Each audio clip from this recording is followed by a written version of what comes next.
tanong.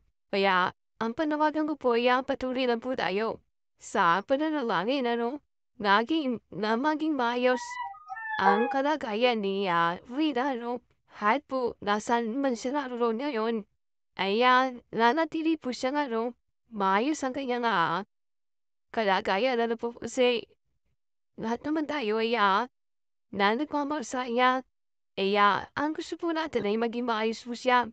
Kaya yun papanoorin po natin yung video, po.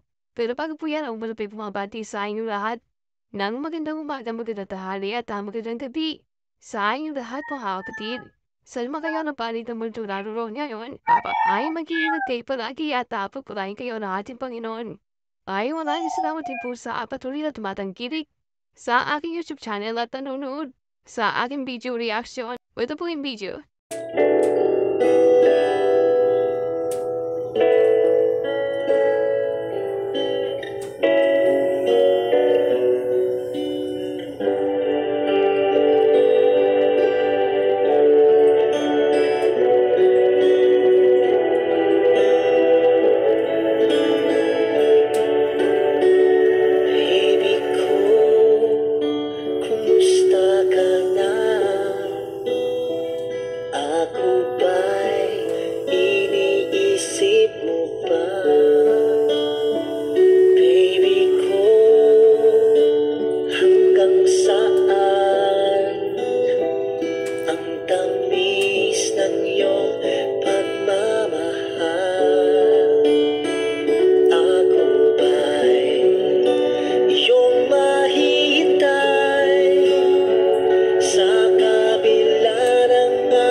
Baby ko